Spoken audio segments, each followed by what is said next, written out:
Pois é, meus jovens, minhas férias acabaram e agora eu vou queimar um pouco da sanidade que eu recuperei nesse meu último mês de recesso, analisando o novo desenho bucha do Homem-Aranha que vocês tanto encheram meu saco pra eu assistir. Pobre alma. Senhoras e senhores, seu amigão da vizinhança, Homem-Aranha.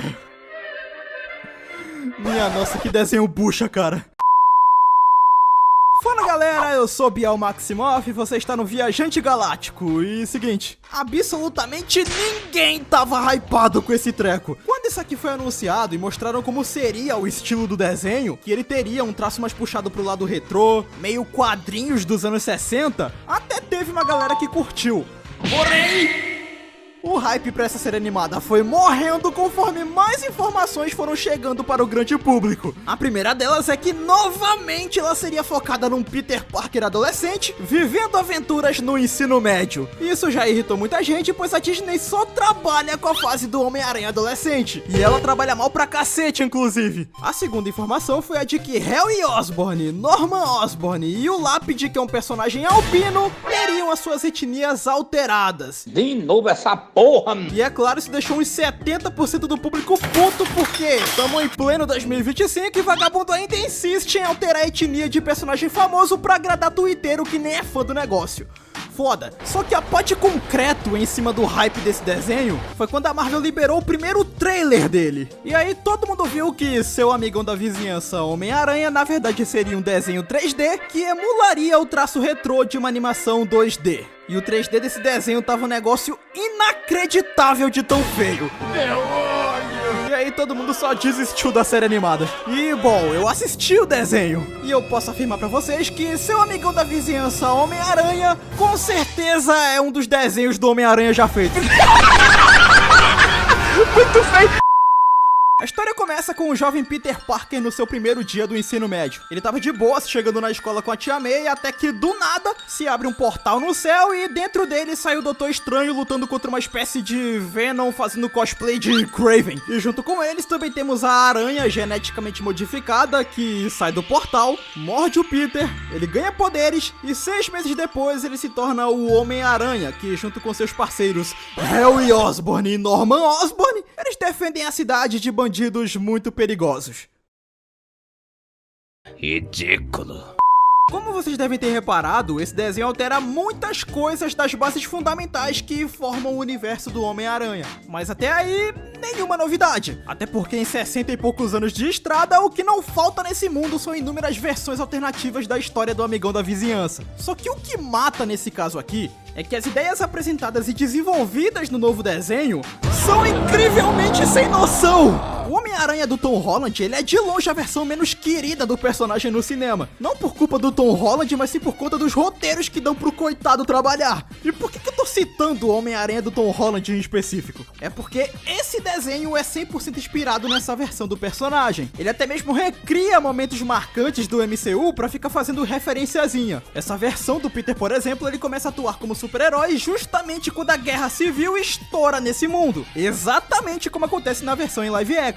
A Guerra Civil tem algum peso nessa temporada, até porque o Homem-Aranha é um herói mascarado com identidade secreta que atua sem o registro do governo? Não, a Guerra Civil não tem peso nenhum nesse desenho, mas eu acredito que vocês entenderam o que eu tô tentando explicar. E o problema de ter o Homem-Aranha do Tom Holland como principal fonte de inspiração é que esse desenho também acabou herdando vários dos principais problemas do Miranha do MCU. É muito burro, mano. E esses problemas só existem por conta da visão completamente deturpada que a dona Disney tem sobre esse personagem. A Disney não enxerga o Homem-Aranha como um personagem complexo, que ao mesmo tempo que é super poderoso, ele também precisa lidar com problemas reais que um cidadão comum também tem que lidar durante o seu dia a dia, que é o fator que torna esse personagem tão especial e facilmente identificável com o grande público. Depois de passar a noite sendo rejeitado pela Felícia, sem dúvida é ótimo entrar realmente em ação. Agora, quem é esse malandro? Um ladrãozinho atrás da minha carteira? Se eu tivesse grana, até dividia com ele.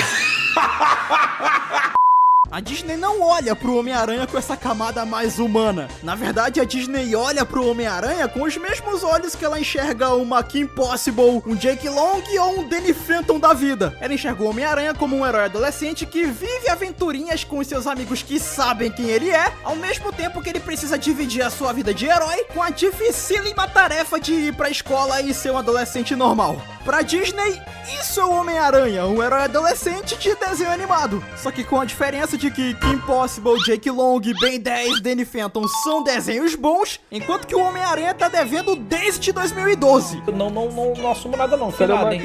E aqui isso não é diferente. Pra variar, que o Homem-Aranha de novo é um inútil que não sabe fazer porcaria nenhuma sozinho. Ele não sabe lutar, ele não sabe pensar, ele não sabe costurar. Pra tudo ele precisa de ajuda. O Homem-Aranha dessa animação parece mais um Kick-Ass que tenta se levar a sério. Kick-Ass no sentido de que ele não sabe fazer porcaria nenhuma, mas ele quer tá ali tentando pegar bandido e ele acaba falhando miseravelmente na maioria das vezes, porque ou ele é surrado pelo adversário, ou então ele é salvo pelo Norman Osborn, que ou dá uma dica preciosa pro gênio Peter Parker derrotar o inimigo, ou literalmente salva ele de alguma forma depois do Homem-Aranha ter tomado uma surra monumental do vilão. O Homem-Aranha nessa animação é um herói sem credibilidade alguma. Você nunca acredita que ele de fato vai conseguir resolver um problema. Até mesmo quando temos o despertar do personagem, que é quando o Peter finalmente coloca o uniforme do Homem-Aranha, pois ele passa a temporada inteira usando um monte de roupinha aleatória somente pra vender bonequinho pra criança. Que merda é essa? Essa porra não tá com nada.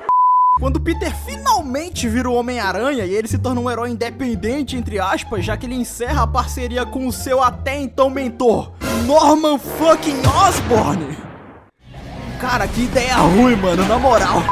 Ainda assim, o Peter precisa de ajuda pra lidar com dificuldades. Tanto na luta contra o Scorpion, que é quando ele faz um team-up com o Lápide, quanto na batalha final, que tá lá ele e o Doutor Estranho lutando juntos contra um simbionte aleatório. É muito raro você ver o Peter agindo sozinho nessa série animada. E eu sempre vou bater nessa tecla, porque existem formas melhores de apresentar o primeiro ano de trabalho de um herói iniciante, sem parecer que você tá tentando transformar o personagem em um completo pateta. E é o que acontece aqui. Eu sou um merda!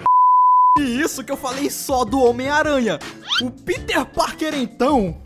Meu Deus do céu! This is cancer! Eu acho que essa aqui é de longe a versão mais sem graça e sem alma que eu já vi desse personagem. Personalidade, ele só tem uma.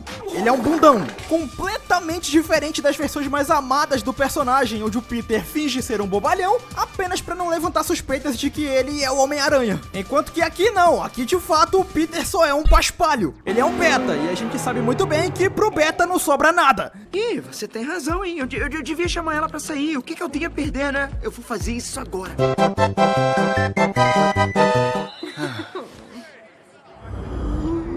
Meu Deus do céu, não sobrou nada. Fora que problemas... Irmão, esse aqui é o Peter Parker com a vida mais easy que eu já vi. A mulherada do colégio trata ele super bem. Ele é amigaço dos atletas do colégio. Norman Osborn paga salário pra ele. O maluco literalmente nasceu com a vida no very easy, brother. Até o Homem-Aranha milionário lá dos quadrinhos tem mais problemas na vida do que esse cara. E como já falamos do Homem-Aranha, que é um baita ponto negativo desse desenho, vamos falar daquele que pra mim é o principal problema de ser o amigão da vizinhança Homem-Aranha, que é o roteiro. O roteiro dessa série animada é ridiculamente desinteressante. Como eu acabei de falar, esse Peter Parker não tem tantos problemas na sua vida. Então o roteiro meio que fica sem ter material pra poder trabalhar. Tanto para fins mais dramáticos, como o Peter Parker sem grana pra conseguir pagar uma conta, sua vida pessoal desmoronando por causa da vida como Homem-Aranha. O próprio Homem-Aranha não enfrenta ameaças reais nessa temporada. Tirando o Scorpion, ele só luta contra bandido aleatório, tá ligado? Não existe uma sombra antagônica cercando essa temporada. Quanto para fins mais cômicos, como o Peter tendo que lidar com o chefe chato que enche o saco dele, ou ele tendo que lidar com o valentão que vive perturbando Peter Parker, mas que é fanboyzaço do Homem-Aranha. Então o roteiro nessa temporada tem muito pouco conteúdo interessante pra poder trabalhar. Tanto que se você perguntar pra qualquer pessoa que assistiu esse desenho, eu garanto pra você que todo mundo vai responder que o melhor arco apresentado aqui, disparado, é o arco do Lone. Ele é um rapaz do bem, inteligente, um ótimo atleta, um brother que tem um futuro brilhante pela sua frente, mas que acaba entrando pro mundo do crime pra tentar proteger o irmão mais novo burro que ele tem, que acaba se envolvendo com essa merda. Então o Lonnie tem um arco interessante, boas motivações e ele é um personagem carismático. Meu único problema é saber que esse cara é a porra do Lápide e ele tá completamente descaracterizado. O Lonnie poderia facilmente ser um personagem original, já que nessa série tem vários, ou até mesmo o Randy, o filho do Rob lá do Clarim Diário. Inclusive esse é um dos arcos da série animada dos anos 90. E adivinha qual é a gangue que o Randy entra? Justamente a gangue do Lápide, que poderia facilmente ser o grande vilão da temporada desse desenho aqui.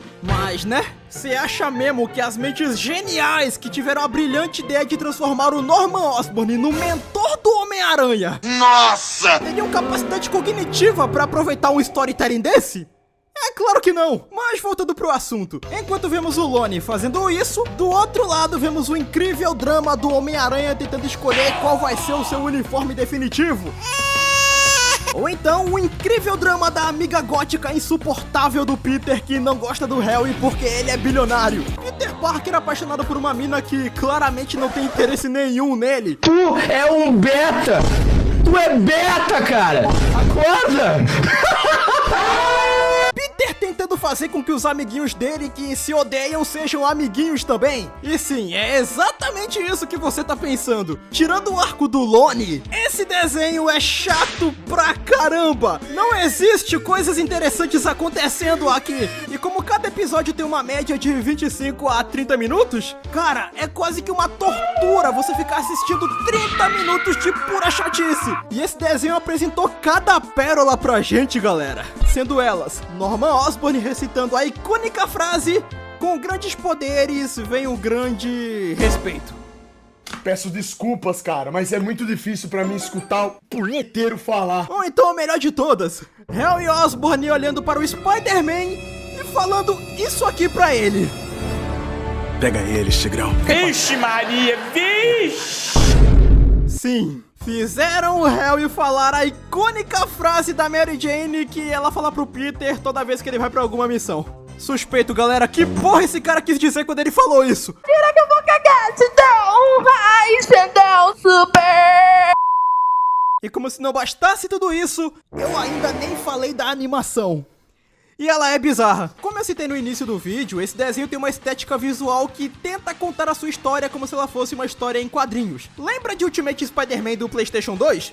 Então, a ideia é a mesma, só que com a diferença de que o 3D de Ultimate Spider-Man é bem bonitinho, fluido e bem feito pra época, enquanto que esse aqui não é. O 3D é feio, o design de alguns personagens são muito bizarros. Meu irmão, a Tia May tá parecendo um Giga Shed, 300 km de queixo. Se meter uma máscara nela, ela vira o Batman. A expressão facial dos personagens são terríveis. Olha bem essa cena. O cara tá ameaçando o Lonnie, ele tá com medo, mas olha a carinha dele. Parece que o Lincoln quer fazer alguma coisa. Bom, fica frio.